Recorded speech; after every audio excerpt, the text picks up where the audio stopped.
일곱 대접의 재앙 15번째. 자, 우선 여기 봐요. 지금 요한계시록을 보면서 지금 재앙이 어떤 순서로 나왔냐. 제일 처음에 무슨 재앙이 나오죠? 일곱 인을 떼는 재앙이 나오지. 일곱 인을 떼는 재앙. 그 다음에 뭐가 나와요? 일곱 나팔의 재앙, 일곱 나팔 재앙. 그 다음에 이제 마지막 나오는 게 일곱 대접의 재앙, 일곱 대접의 재앙. 우리는 이 마지막인 일곱 대접의 재앙에 대해서 잘 알아야 됩니다. 그래서 일곱 대접의 재앙이 벌써 15번째가 되는데, 그래서 일곱 번째 대접의 재앙, 일곱 번째 대접의 재앙. 자, 여기에도 큰 음녀가 이제 나옵니다. 자, 큰 음녀가 탄 일곱 머리와 열 뿔 가진 짐승. 큰 음녀가 탄 일곱 머리와 열 뿔 가진 짐승. 그 다음에 음녀가 앉은 물. 그 다음에 열 뿔과 짐승이 음녀를 망하게 한다. 그 음녀가 말이야, 열 뿔과 일곱 머리 가진 짐승을 탔다고 그랬었는데, 또 그 열 뿔과 짐승이 이 음녀를 망하게 한다는 거예요. 이게 또 무슨 소린가? 또 적그리스도의 나라를 하나님이 짐승에게 주게 하신다. 그리고 큰 권세를 가진 다른 천사가 큰 성 바벨론의 정체와 멸망을 외친다. 자, 계시록 17장 15절에서 18장 2절. 자, 시작.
자, 또 천사가 내게 말하되 내가 본 바 음녀가 앉아있는 물은 백성과 무리와 열국과 방언들이니라.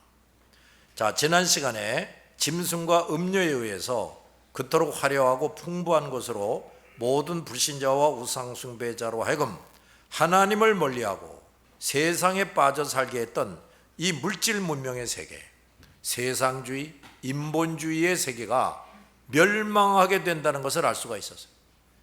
그런데 이 음녀가 이렇게 이 세상 모든 영역을 지배하고 있다는 것을 음녀가 물 위에 앉아있다는 말로 표현했다. 이건 무슨 의미인가? 세상주의가 지배하고 있는 세태를 물로 표현했는데, 그 의미를 깨닫기 위해서는 물의 성질을 생각하면 된다. 첫째, 물은 다른 성분이 섞이기가 가장 쉬운 성질의 것이다. 그렇죠? 잉크를 타도 그냥 섞이고, 똥물을 타도 그냥 섞이고, 뭘 타든지 그냥 섞이지, 그치? 대부분의 물건들이 물을 사용하여서 만들어집니다. 이 세상의 정신, 이념, 도덕, 유행은 시시각각 또 다른 것들이 섞여지면서 변하고 변합니다. 그리고 순수한 물이 시간이 오래 지날수록 많은 성분들로 오염되고 부패되듯이 세상주의가 지배하는 세태는 점점 오염되고 부패해지는 거예요. 특히 시간의 흐름에 따라 하나님을 알고 섬겨야 할 영적 부분이 점점 더 오염되고 부패해져서 사람들이 복음 진리를 받아들이고 하나님을 섬기는 일이 점점 어렵고 힘들어진단 말이에요. 그런데 이런 영적 오염은 성도들 속에서 미처 알지도 못하는 사이에 침투해 들어온다. 그래서 성도들의 사고방식과 인격과 생활이 세상주의자들, 불신자들을 닮게 된다. 그러다 보면 교회도 점점 세상주의화되어서 하나님과 하나님의 계시가 도외시되고 세상주의적인 설교가 행해지고 세상주의적인 일에 교회까지 몰두하게 된다. 기도를 해도 어디까지나 현세적인 축복만을 위해서 하게 되고 성경을 배운다고 해도 또 역시 그런 목적에 국한되고 전도와 봉사를 하는 것도 어디까지나 현실적인 이익 추구를 위한 하나의 수단으로 삼아서 하는 것이 된다. 그러므로 우리 성도들은 지금 이 시대가 과연 어느 때보다도 막바지 시대인 것을 깨달으면서 이렇게 세상주의로 오염되기 쉬운 우리 자신과 교회를 다 같이 정결한 처녀처럼 언제나 순수성으로 잃지 않도록 늘 경계하고 가다듬어야 된다.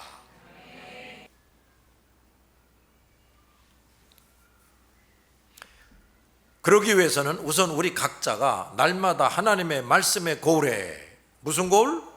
말씀의 거울에 나를 비추어 봐서 오염되고 타락한 부분들을 가려내야 한다.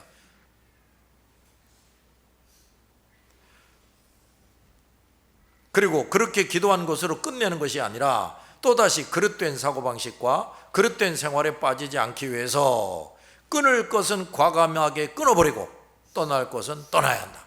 아멘. 그런 다음에는 누가 뭐라고 해도 하나님 말씀대로 삼가 조심하며 절제하며 하루하루를 살아야 한다. 굶어 죽는 한이 있더라도. 우리가 흔히 잘못하는 것이 있는데 잘못된 점을 발견하기는 했는데 그것을 구체적으로 고치기 위한 다 같이 적극적인 노력, 이게 없다는 거예요. 이게 잘못된 부분을 발견했으면 그것이 왜 그렇게 되었는지 그 원인을 찾아내야 한다. 만약 지금 내 생활 환경이 나로 하여금 계속해서 잘못을 저지르게 하고 있다고 판단되면 그 환경을 어떻게 해서든지 개선해야 한다. 그것이 결코 쉬운 일은 아니다. 그렇다고 해서 아무 노력도 기울이지 않는다면 결국 나는 싸움을 시작도 해보지 않고 항복하는 것이 된다. 한꺼번에 다 해결이 어려우면 작은 것부터 차례차례 개선해 나가야 한다. 그리고 만약 내가 게을러서 자꾸만 할 것을 못하고 있다면 반드시 그 게으름을 고쳐야 한다. 따지고 보면 우리는 모두 문제가 많은 사람들입니다. 우리는 그 숱한 문제들을 반드시 개선해서 우리가 맡은 사명을 기필코 감당해야 할 사람들입니다. 그렇죠? 그러기 위해서 우리 성도들은 불신자들보다 모든 면에서 갑절 이상으로 적극적이어야 한다. 불신자들은 그저 의식주 문제에만 전력을 다할 뿐이지만 우리는 의식주 문제를 해결할 뿐 아니라 우리 자신을 사탄과 세상주의로부터 잘 뭐해야 되고? 간수해야 하고 사탄과 그 세상주의와 싸워 이기면서 또 뭐를 해야 돼? 우리 할 일을 해야 돼. 사명을 수행해야 돼. 더욱이 불신자들을 전도해서 그들을 살게 해주는 일을 지상의 과제로 삼아야 합니다. 그 일의 분량이 얼마나 많고 힘든지 모른다.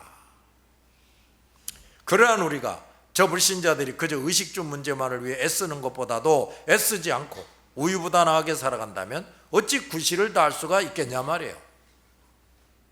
우리는 좀 더 다 같이 부지런하고 열심을 내야 한다. 적어도 현재 우리 교회 성도들이 내고 있는 열심의 3배 이상은 더 기울여야 할 겁니다.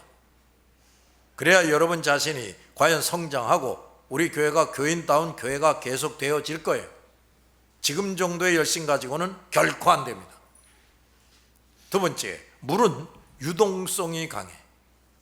물 자체가 증발할 뿐 아니라 어느 용기에 담겨져 있는 한 흐트러지려는 성질이 있어요. 그러니까 그릇에 구멍이 조금만 나도 새버리잖아. 그렇지? 세상주의가 지배하는 이 세태는 흐르는 물과 같고 증발하는 물과 같은 것이다. 결코 언제까지 존재하지 않습니다. 따라서 이런 세상주의 세태에 휩쓸려 사는 인생도 흐르는 물이나 증발하는 물처럼 덧없이 지나가고 나면 흔적조차 없어져 버려요. 아무것도 쓸만한 것으로 남기지 못합니다. 남긴다면 죄악을 남길 뿐이고 그에 대한 하나님의 진노만이 남을 뿐이에요. 세 번째, 물은 서로 합치고자 하는 응고성, 결합성이 있어요. 물방울끼리 서로 거리가 가까워지면 어느 위치에서는 눈 깜짝할 사이에 서로 붙어버립니다. 그리고 큰 물이든 작은 물이든 흐르기 시작하면 계속해서 다 흘러버립니다. 세상주의가 지배하는 세태는 소위 대세를 따르는 경향, 대세를 따르는 경향으로 흐르게 됩니다. 자, 우리 예수 사람들은 말이야, 대세를 따라가면 안 돼. 많은 사람들이 이 길로 간다, 이게 유행이다, 그걸 따라가면 안 돼. 잘 들었어요? 다른 사람들이 대부분 그렇게 하면 나도 그저 따라서 합니다. 선진국 사람들이 그렇게 하면 후진국 사람들도 옳고 그런 것을 진지하게 따져보지도 않고 그저 좋겠지 하며 따라서 합니다. 바로 이 세대를, 이 대세를 따르는 주의, 다수결주의, 경량을 추구, 요새 어떤 경향이 있어, 이런 경향을 추구하는 주의가 이제 점점 사탄이 자기 목적 성취를 위해 세상 사람들을 궁지에 몰아넣는 교묘한 수법이 될 것입니다. 그런데 사람들은 누구나 나면서부터 부패한 성품을 지니고 있기 때문에 죄악성이 지배하는 대세를 따르는 것이 무척 쉽고 자연스럽다. 사탄이 이것을 알고 이용하는 것이다. 그러므로 우리 성도들은, 우리 대부분이 원하고 요구하니까 그것을 합시다 하는 주의로 행동해서는 안 된다. 우리가 100% 의견이 일치해도 하나님의 말씀과 하나님의 뜻에 조금이라도 위배되는 것이 있다면 결코 해서는 안 되는 겁니다. 알았죠? 유럽의 교회가 저렇게 죽은 교회가 된 이유가 바로 여기에 있어요. 성도들이 세속화되어서 그들이 하자는 대로 교회가 끌려가다 보니까 오늘날 저들의 입에서는 하나님은 죽었다느니 하나님을 믿고 말씀대로 지켜 행하는 일을 그저 옛날 미개 사회 때에 미개인들이 어떤 종교를 만들어서 정신적인 통일성을 추구하던 것에 불과한 것처럼 여기고, 사람을 하나님의 위치에 올려놓고 별별 소리들을 다 하는 사람들이 되어버렸다 이거야. 그러므로 우리는 날마다 성경으로 돌아가야 하고, 어디로 돌아가? 아무리 바빠도 성경을 가서 읽어야 돼. 매사를 성경이라는 현미경으로 검토하고 판단해야 하고, 성경으로 생각하고, 성경으로 대화하고, 성경으로 기도하고, 기도도 성경으로 기도하고. 이게 무슨 소리인 줄 아냐? 자, 성경을 잘 알고 기도해야 되는 거야. 그래서 이런 말이야, 주의 뜻대로 구하는 기도, 이런 말이 나와. 성경을 제대로 알고 기도하는 기도가 되면 주님의 뜻대로 기도해. 뭘 하나님이 어떻게 기도하기를 원하실까, 그걸 알고 한다고. 무조건 내 욕심대로 도와달라고 그렇게 안 한다고. 특히나 성경으로 기도한다. 진정한 회개가 바로 성령으로 기도하는 거다. 뭐가? 진정한 회개가. 내 입에서 늘 진정한 회개가 나온다면 나는 성경으로 기도하고 성령의 도움으로 기도하는 사람이 된 거야. 도무지 뭘 회개해야 될지 모르겠다, 그런 사람은 아직도 성경으로 기도하는 게 아니고 성령의 도우심으로 기도하는 게 아니란 말이지. 성경을 가지고 전도하고, 성경에 따라서 봉사하고, 성경으로 즐겨도 즐기는 겁니다. 성경 말씀을 제2선으로 밀어내는 모든 것은 어쩔 수 없이 이 세상주의 세태에 휩쓸려서 하는 것이 되고, 세상주의자의 사고방식으로 하는 것에 불과하게 됩니다. 신령한 은사까지 받은 사람들도 말씀을 멀리하거나 말씀에 무지하게 될 때 어쩔 수 없이 세상주의로 빠져버립니다. 말씀을 멀리하거나 말씀에 무지한 만큼 세상주의로 생각하고 말하고 기도하게 돼요. 말하는 것, 생활하는 것을 보면 그 사람이 얼마나 성경으로 돌아왔는지, 얼마나 세상주의에 빠져 있는지를 금방 알 수가 있다. 주로 무슨 생각을 하고 무슨 말을 하고 그거 보면 금방 알 수가 있어.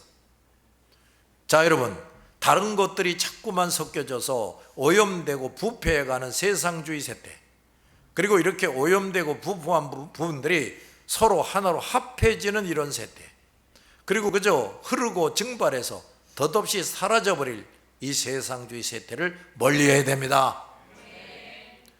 이미 이 세상주의 세태에 보기 좋게 배를 띄워놓고 열심히 나가고 있는 사람들이 많아요. 그 뱃놀이를 속히 중단해야 돼. 아, 이거 돈 잘 벌리네, 아, 이거 점점 좋은 집에서 살게 되네 하면서 세상주의 세태에다가 내 인생의 배를 띄워놓고 계속 가면 안 된다고 말이야.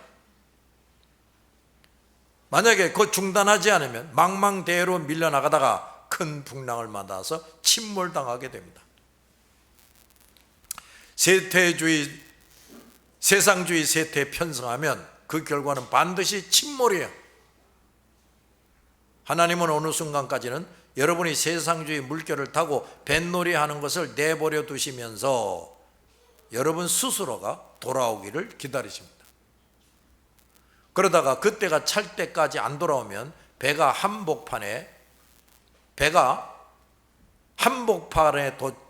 도착하기 전에 커다란 암초에 부딪히게 해서 그 배를 깨뜨려 버립니다.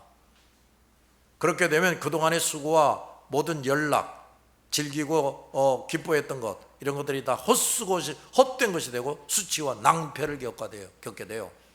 알았습니까? 자, 기도합시다.